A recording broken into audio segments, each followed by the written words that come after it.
Hello दोस्तों, हाय, नमस्ते। आप लोग कैसे हैं? आशा करती हूँ ठीक होंगे, स्वस्थ होंगे, मस्त होंगे, अपने अपने काम में व्यस्त होंगे।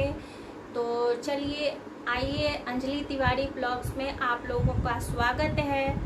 तो मैं आज आप लोगों के लिए एक कहानी लेकर आई हूँ जो पंडित जी के और यजमान पर आधारित है। वो कहानी है, शुरू करती हूँ। एक राजा थे। तो राजा के यहाँ एक पंडित जी आते थे पूजा पाठ करवाने। तो पंडित जी के साथ में पंडित जी का बेटा भी आता था।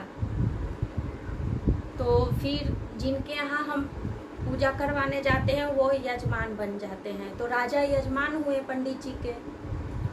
तो राजा की एक लड़की थी और पंडित जी के बेटा साथ में जाते थे। तो राजा की लड़की से उनको प्यार हो गया और राजा की लड़की भी उनसे बहुत प्यार करने लगी। लेकिन राजा और पंडित जी को किसी को मालूम नहीं था कि वो दोनों प्यार करते हैं। फिर एक दिन राजा पंडित जी से बोले कि पंडित जी, आप मेरी लड़की के लिए लड़का ढूंढिए, मैं शादी करूँगा अपनी बेटी को। तो पंडित जी का तो काम ही होता है शादी विवाह करवाना। तो वो एक जगह लड़का बता दिए राजा को। तो राजा जी गए लड़के के यहाँ और लड़के को मतलब पसंद किए। फिर बातचीत बना। फिर उसके बाद मतलब लड़की देखने लोग आए तो फिर देखकर चले गए। लड़की पसंद आ गई। तो फिर लड़की पंडित जी के बेटे से बोली कि हम दोनों प्यार करते हैं और पापा मेरे शादी कहीं और तय कर रहे हैं, आप ही के पापा शादी करवा रहे हैं। तो पंडित जी का बेटा बोला कि तू चुप रह, तू सारा विध कर और मैं तेरे को मंडप में से उठा कर ले जाऊंगा सबके सामने। तो राजा की बेटी मतलब वो रोई धोई कि तुम कैसे ले जाओगे, मैं तुम्हारे बिना नहीं रह पाऊंगी, ऐसे वैसे बोली। फिर समझा दिया वो पंडित जी का लड़का बेचारा। तो समझ गई लड़की। फिर लड़की अपना शादी विवाह के कार्यक्रम में मतलब पूर्ण रूप से निभाने लगी। तो सारा विध हो गया, तिलक, हल्दी, सब कुछ, सारा जो भी विध होता है सारा विध हो गया। पंडित जी के लड़का साथ में ही आते थे विध करवाने।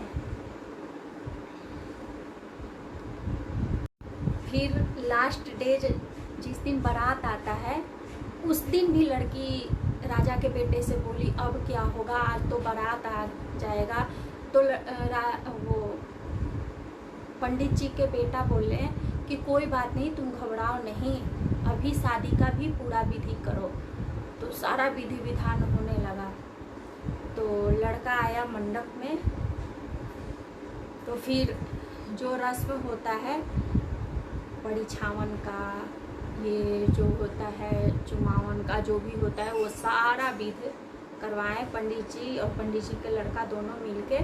लेकिन पंडित जी मंत्र बोलते थे और पंडित जी का लड़का हाथ में फूल पत्ती जो भी होता था यजमान को देता था। और लड़का जो था, जिस लड़के से लड़की की, राजा की लड़की की शादी हो रही थी, वो लड़का भोंदू था, भोंदू एक नंबर के। उसको पूजा पाठ का नियम कुछ नहीं पता था। तो पंडित जी के बेटा उसको फूल देते थे तो बोलते थे यजमान यहाँ चढ़ाइए, और पंडित जी भी चढ़ाते थे तो लड़का चढ़ाता था। तो फिर वैसे ही करते करते सारा विध हो गया, सारा विधि हो गया। तब सिंदूरदान का टाइम आ गया। सिंदूरदान का टाइम आया तो लड़की रोने लगी, पूरा सिसक सिसक कर रोने लगी, बेहोश होने लगी।